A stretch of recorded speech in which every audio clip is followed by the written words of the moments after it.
Je m'appelle Djiou Tibillon.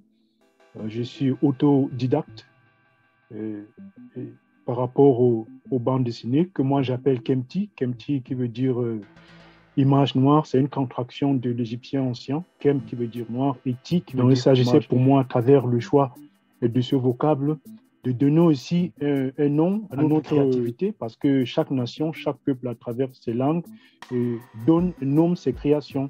Nous avons les comics sur les anglo-saxons, la bande dessinée franco-belge sur les français, sur les français, ah oui, et nous avons les mangas que tout le monde connaît sur les japonais, les manhwa sur les chinois.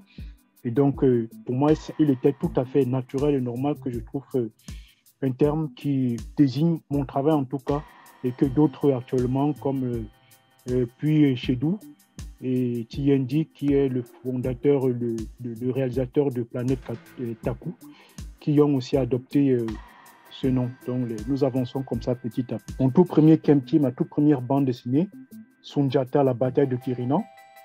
Et à travers ce bouquin, en fait, je voulais faire découvrir un peu l'univers militaire de l'époque ancienne, avec tout ce qu'il y a de costumes, d'uniformes et de codes militaires à l'époque, les stratégies, pour que notre jeunesse aussi découvre que ce qu'il peut voir chez les autres, mais ça également existe sur nous. Et parfois, souvent, au deuxième ouvrage, voilà. Ici, il s'agit de Isis et Osiris, dont le premier chapitre, c'est Zeptepi. Zeptepi qui signifie la première fois, parce que dans cet ouvrage, en fait, c'est une sorte d'initiation à la cosmogonie antique, écrite, voilà, testée par écrit. Donc, à travers cet ouvrage, je vais amener nos jeunes gens et la population d'une manière générale à découvrir comment nos ancêtres ont conçu l'existence, comment ils ont pensé que le monde vint à l'existence, également comment à travers les valeurs nous allons accéder dans l'au-delà, dans ce qu'on appelle vulgairement le paradis. Voilà, parce que nos ancêtres ont aussi conçu un au-delà et ils ont mis en place des valeurs auxquelles nous devons respecter pour pouvoir accéder dans l'au-delà. Quelles sont ces valeurs et comment devons-nous conduire ici-bas pour pouvoir accéder à l'au-delà? Et qu'est-ce que nous faisons ici-bas? Qu'est-ce que nous a conduit ici-bas? Donc, c'est toutes ces questions que trouvent leur réponse de façon condensée, on va dire, dans Isis et Osiris. Donc, c'est vraiment une sorte d'initiation, un petit peu, on va dire comme ça, à notre, on va dire, spiritualité. Alors, donc là, voici, nous avons ici Kama. Kama, il était une fois en Afrique, parle des origines de l'humanité depuis l'apparition de l'Homo sapiens sapiens, il y a environ 200 000 ans, c'est-à-dire l'homme comme vous et moi, l'homme moderne, comme on l'appelle classiquement. Donc, il s'agit ici, à travers cet ouvrage, de faire découvrir à nos enfants les origines de l'humanité, où est-ce que l'homme est né pour la première fois, pourquoi cet homme était noir, pourquoi l'homme va se diversifier dans le temps et dans l'espace, quelles sont les raisons qui vont l'amener à avoir d'autres types ethniques. Voilà. Donc, à travers les réponses que les enfants vont trouver à l'intérieur, ça va leur permettre d'avoir une autre appréciation d'eux-mêmes et de ceux. Donc là, nous avons Kamtu, il était une pour les Africains. Kamtu, en fait, parce que notre nom véritable, c'est pas Kama, c'est pas les Africains. Dans nos langues, nous ne connaissons pas ce nom. En tout cas, d'après moi, d'après les petites recherches que j'ai pu faire.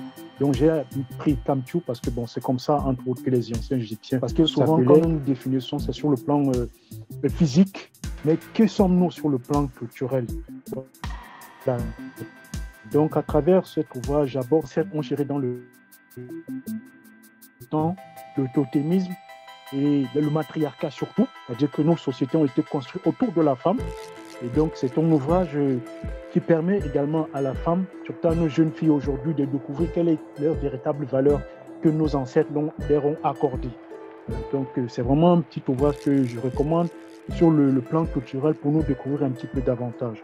Voilà.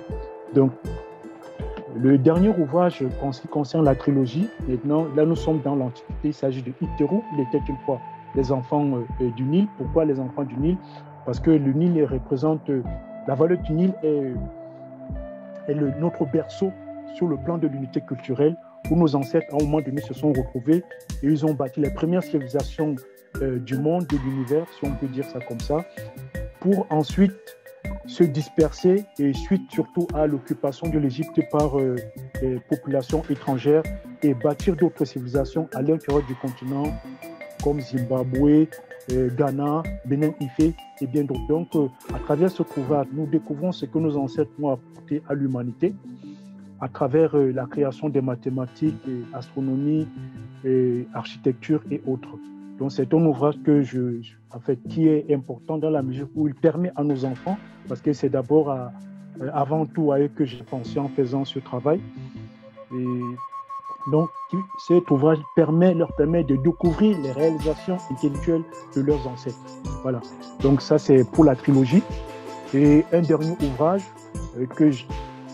voilà. Là, il s'agit de Kandaka. Donc, Kandaka, c'est une grande reine, vraiment une très, très grande reine qui, dans l'Antiquité, a battu la puissance considérée comme la plus grande puissance militaire de l'époque. Donc, c'était cette reine qui a stoppé l'invasion de l'Afrique lorsqu'après la chute de l'Égypte, Auguste César, en moins 25 de l'ère chrétienne, envisage d'aller plus profondément dans le reste du continent. Et c'est cette dame-là, qui s'appelle Kandaka, qui va stopper l'avancée de Rome et ainsi arrêter la colonisation de l'Afrique. Voilà, à l'époque de l'Antiquité. Donc je vous laisse, ce livre, c'est en 2 tomes. Et celui-ci, c'est le premier tome, et donc le deuxième tome va arriver prochainement, je l'espère. Donc voilà pour Kandaka. Bon, il y a d'autres tomes, malheureusement, que je ne possède pas d'exemplaire à vous présenter. C'est L'enfant de Tchaka.